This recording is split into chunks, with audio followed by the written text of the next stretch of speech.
Bonjour à tous, donc aujourd'hui je vais faire cette vidéo pour vous présenter comment on réalise une machine virtuelle sur VirtualBox.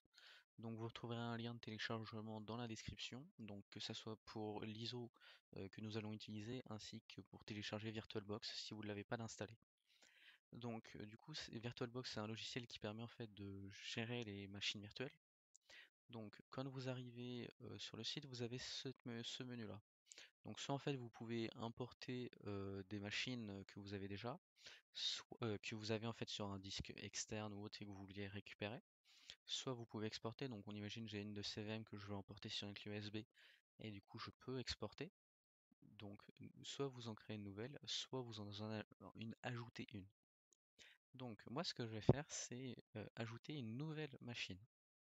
Donc là on va lui définir un nom donc pour que ça apparaisse directement dans mon VirtualBox. Donc on va faire Debian test par exemple. Donc je vais vous installer durant cette vidéo donc une machine virtuelle Debian 11.0. Donc ensuite le folder ça va être le lieu où va être notre machine, donc c'est-à-dire son disque, où est-ce qu'il va être et où tous les fichiers seront. Donc je laisse tel quel. Alors pour l'ISO, je vais pas le mettre maintenant, comme ça je vais vous montrer le menu de configuration complet. Par contre, du coup, je peux dire que c'est une machine Linux et Debian 64, il a repéré le nom, donc du coup, il a automatiquement mis Debian. Donc là, on choisit le nombre de mémoire virtuelle et de processeurs. Donc là, on est à 2 Go de RAM, donc moi je vais le mettre à 4. Je vais monter à 4, donc 4096 MB, donc pour mégabytes. Et on va mettre deux processeurs. Donc vous avez vu, il y a des barres vertes ou non en fonction en fait la capacité laquelle votre ordinateur va pouvoir supporter ou non. Je fais suivant. Ici, donc là, c'est pour créer la taille, c'est pour définir la taille du disque dur que vous voulez mettre. 20 Go ça me suffit, mais on va mettre 40 au cas où, je sais pas encore tout ce qu'on va faire après, donc je vais mettre 40. Donc là, c'est un récapitulatif de ce que vous avez mis, donc les mémoires vives 4096, 40 Go, le dossier où va se situer la machine sur mon disque, donc voilà. Je fais Finish. Vous avez donc ici maintenant votre machine virtuelle qui apparaît. Soit vous pouvez en créer une autre quand vous êtes dessus, soit la configurer, soit la démarrer, soit faire un démarrage, un certain type de démarrage. Nous, on va la configurer parce qu'il n'y a rien pour l'instant dessus. Donc, vous avez cette fenêtre qui s'ouvre. Donc, soit vous pouvez changer le nom, soit vous avez la possibilité de changer où vont les snapshots, soit faire une description. Donc, ce qui peut être utile si par exemple vous voulez écrire, on imagine durant vous avez ajouté le serveur SSH, NTP ou autre, vous pouvez par exemple dire bon bah là j'ai fait ça. Ou si c'est dans le cadre d'un laboratoire, vous pouvez clairement afficher vos logins et mots de passe si vous le désirez. Donc, chiffrement du disque, moi ça ne m'intéresse pas. Ensuite, on peut changer le système. Si on se rend compte que ce qu'on fait, ben, la machine virtuelle a quelques soucis, on peut augmenter les RAM. Ça, c'est possible, alors à condition que la machine virtuelle soit éteinte. Il faut que la machine virtuelle soit éteinte au moment où le fassiez. Ensuite, on a pareil pour les processeurs. Et pour l'accélération matérielle, vous pouvez choisir ce que vous voulez. Ensuite, on a l'affichage. Donc, on peut changer la mémoire vidéo et le nombre d'écran. On peut changer aussi le scroll factor, mais moi, tout ça, ça ne m'intéresse pas. On peut aussi définir un bureau à distance. Alors, nous, dans notre cas, sachant que le prochain atelier que je vais vous proposer, ça va être un SSH, de faire un SSH, là, le bureau à distance ne va pas nous intéresser. Et on peut aussi faire un enregistrement vidéo directement intégré, mais pareil, ça ne m'intéresse pas non plus. Ensuite, là, ça va être intéressant, stockage, parce que donc là, vous retrouvez votre disque dur. Alors, je vous ai pas parlé des extensions, mais là, c'est un point VDI. Et là, vous avez les lecteurs CD. Donc, j'ajoute, du coup, ici, dans le contrôleur IDE, je fais le plus, là, il y a un CD, donc ajouter un lecteur optique. Je fais plus. Et c'est là, en fait, que je vais faire ajouter. Donc, je vais aller chercher l'ISO Debian que j'ai téléchargé. Donc, j'en ai plusieurs, c'est un endroit où je recense. Et donc là, du coup, je vais prendre. Donc je vous ai dit, je fais ça, ISO. Donc là j'ai donc Debian 11.5 AMD 64 net install. Donc c'est ce que je choisis. Donc c'est-à-dire elle va faire que 382 MB cette ISO, mais par contre alors avec les dépôts qui seront mis configurés, on aura de quoi faire en fait directement. Donc je sélectionne ceci. vous voyez bien que là, le lecteur optique passe en Debian 11.5.0, net install, donc ça c'est bon. Ensuite, le son, vous avez possibilité ou non d'ajouter un son ou autre. En réseau, donc là, on peut mettre jusqu'à 4 cartes réseau. Et là, par défaut, ça me met en NAT. Mais moi, j'ai pas sur ma machine physique un serveur DHCP. Et ce que je veux, c'est que ce soit le plus simple. Donc, je vais prendre accès par pont. Donc, c'est-à-dire que je vais directement avoir Internet. Et là, vous avez donc les names. Donc, il faut choisir la carte réseau en question que vous voulez. Et ça n'empêche, si j'avais besoin, je pourrais activer une deuxième carte réseau. Et là, par exemple, faire un réseau NAT, voire un réseau interne ou privé. En fait, il y a quand même plusieurs possibilités si on a besoin. Pareil, on peut ajouter un port série, donc là, moi, ça va pas m'être utile, donc je vais pas le faire. On peut aussi ajouter des ports USB si le besoin en est. On peut aussi faire des dossiers partagés. Donc l'intérêt des des dossiers partagés, c'est-à-dire que si je définis un dossier qui est sur ma machine physique, je peux le partager et le lier en fait et faire en sorte que sur ma machine virtuelle, je vois les dossiers, je puisse voir les dossiers qui sont dedans. Donc ça peut être utile si on partage un fichier texte, des commandes ou autre. Ça peut être assez intéressant. Et là, l'interface utilisateur, mais ça ne nous intéresse pas. Bon, on fait OK. Là, la configuration est prête. On peut voir qu'on y retrouve un peu tout ce qu'on a fait. Et on démarre. Donc là, vous avez voilà, la VM qui est en train de s'allumer. Et voilà, donc nouvelle fenêtre qui s'ouvre, notre machine virtuelle qui s'allume. Donc vous avez ce petit écran là qui s'ouvre. Donc là, voilà. Donc nous, on va faire une installation graphique de la machine virtuelle. Donc entrée. Donc en premier, on va choisir la langue. Alors attendez, oui, il y a le chargement. Donc nous, ce qu'on va faire, on va choisir français, France, disposition du clavier. Vous faites français.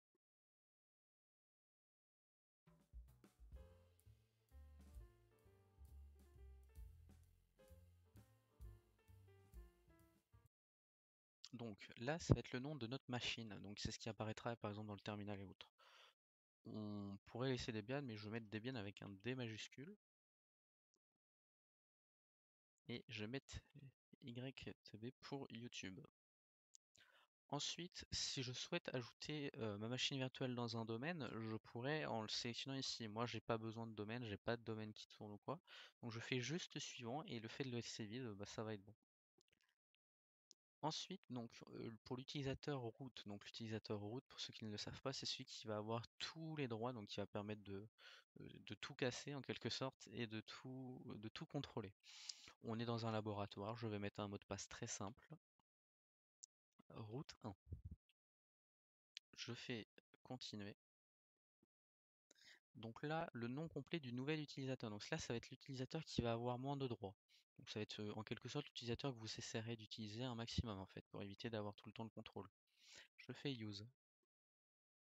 Donc l'identifiant, donc pour se connecter, je devrais saisir user et je mets le mot de passe. Pareil, mot de passe très simple car je suis dans un laboratoire, donc je mets juste ici et user 1. Je fais continuer. Donc voilà, donc il y a les disques, le changement horaire et tout qui s'ordonne en fait en arrière-plan. Maintenant, on va passer à la partition des disques. Alors, on va faire vraiment la chose la plus simple, donc c'est-à-dire qu'on va prendre tout le disque, hein, on va pas faire de manuel. Donc, là, c'est le disque, donc SCSI2 SDA, donc là, ça correspond au disque qu'on a créé. Et donc, pour mémoire, on avait demandé 40 Go à VirtualBox, et là, vous les retrouvez ici, donc 42,9 GB. Ensuite, du coup, il nous demande la partition, comment on la met. Donc, soit on met tous les dossiers dans une seule et même partition, et en plus, Debian nous précise recommandé pour les débutants. On fait une partition slash home séparée, partition slash home slash var et slash tmp séparée. Donc, on va faire le choix par défaut débutant. Ensuite, partitionner le disque, donc il nous remémore ce qu'on a demandé. Et on fait donc terminer le partitionnement et appliquer les changements. Je fais continuer. Donc là, il vous résume ce qui a été ordonné. Faut-il appliquer les changements sur les disques? Oui. Là, vous faites oui, donc pour qu'il les applique en fait et qu'il le réalise. Voilà, donc le chargement a lieu. Donc là, ça vous écrit installation du système de base, donc là, il faut être patient.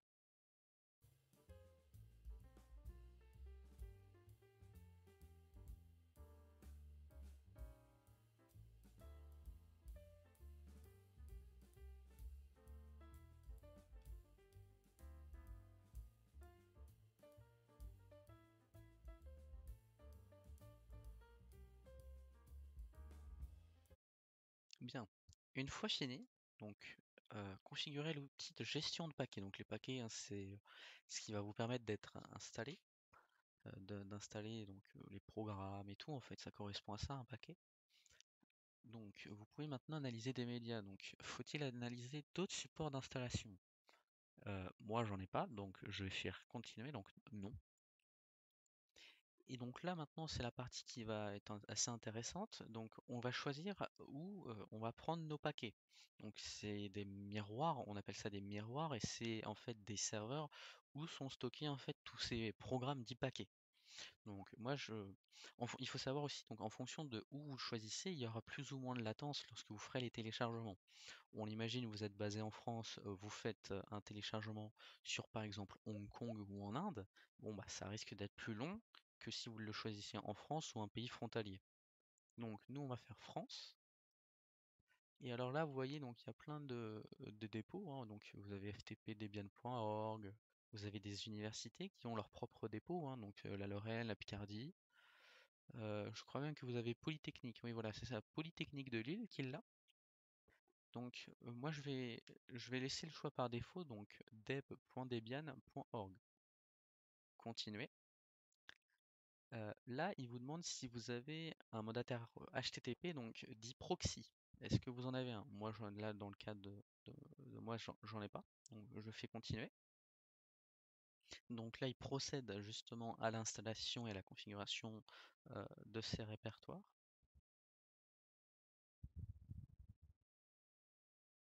Donc, il faut savoir que les téléchargements comme ça sont plus ou moins longs en fonction des ressources que vous avez sur votre machine. Si vous avez mis énormément de RAM et que votre machine physique en a énormément, bon bah ça risque d'être plus rapide que si vous avez un ordinateur ou une machine en tout cas, qui a grand max 2 à 4 Go de RAM. Donc là voilà, l'installation est en train de se faire.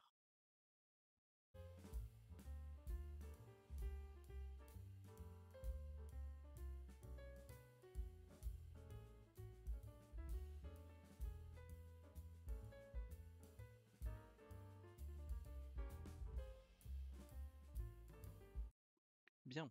Donc une fois les paquets installés, donc là il vous propose un peu à la Windows de participer à l'étude des statistiques, donc en gros pour récolter vos données pour potentiellement après développer leur service. Contrairement à Windows, vous avez le choix de refuser. Ou non, bah, c'est clair parce que vous voyez, par défaut, c'est le nom qui est sélectionné. Donc on vous incite pas à dire oui. Donc là, du coup, moi je vais dire non. Donc voilà, ça continue, l'installation se continue.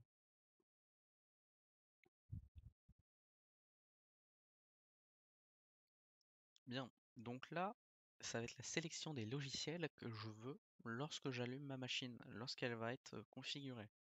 Donc l'environnement de bureau, ça va être comme dans son nom, hein, le bureau de Debian. Et là, en fait, de GNOME à LXQT, ben, en fait, c'est que des interfaces de bureau. Donc moi, je sais particulièrement que je suis pas très fan de GNOME, donc je vais le retirer. Donc là, je vais juste en prendre un. Je vais prendre, allez, XFCE. Et puis voilà, c'est tout. Pour l'instant, c'est tout. Ensuite, vous avez la possibilité, si vous le voulez, d'intégrer directement un serveur web lors de l'allumage de votre VM. Pareil, ça je vous montrerai plus tard en détail comment en installer et configurer un, donc je veux pas. Et installer un serveur SSH, pareil, je vais vous montrer après comment en faire un, donc pas la peine non plus. On laisse les utilitaires usuels du système, pardon. Et donc voilà. Si vous désirez, vous pouvez cocher plusieurs interfaces de bureau en sachant qu'au démarrage, vous aurez la possibilité de le choisir. Vous faites continuer. Et donc là, vous voyez le téléchargement des fichiers et l'avancement.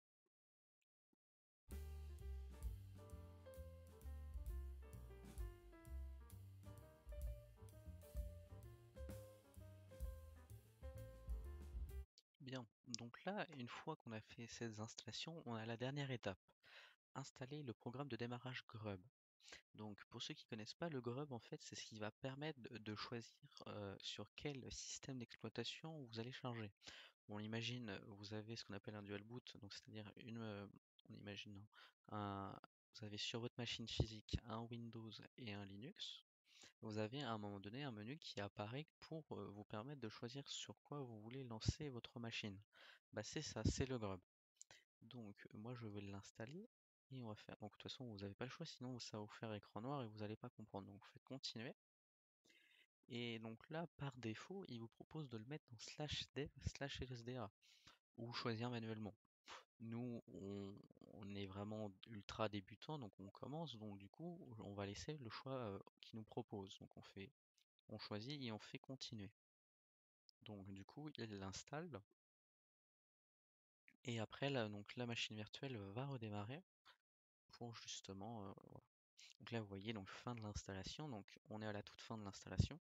Et ça a pris un peu de temps parce que du coup, comme je vous disais, j'ai peut-être pas alloué assez de mémoire et de processeur là-dessus pour que ça soit fait très rapidement.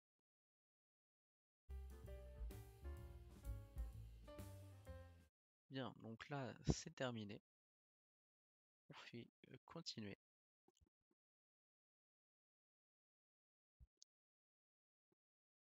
Et donc là, redémarrage de la machine. Donc là, le grub. Et donc voilà, donc là, on est sur le GNU grub.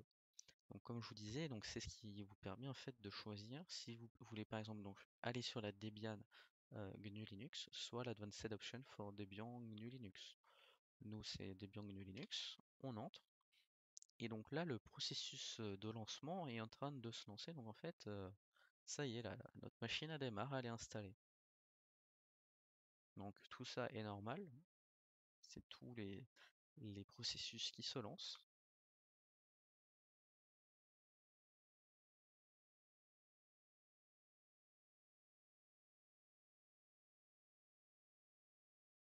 Et voilà. Donc là, on peut se connecter. Donc Debian YTP, donc pour mémoire, c'est le nom machine qu'on a donné. Alors soit je me connecte en route sans user, mais donc là on va faire user et attendez, hop, j'ai dit user. Et voilà, donc là du coup ça va correspondre, vous allez voir donc le menu démarrer. Et voilà. Donc voilà, donc ça maintenant c'est vraiment notre machine. Donc là ici vous avez le menu. Là vous avez les écrans, les raccourcis, la carte réseau, le son, la batterie si vous êtes sur un ordinateur portable, les notifications et l'horaire et l'horodatage en fait. Le répertoire personnel, le système de fichiers et la corbeille.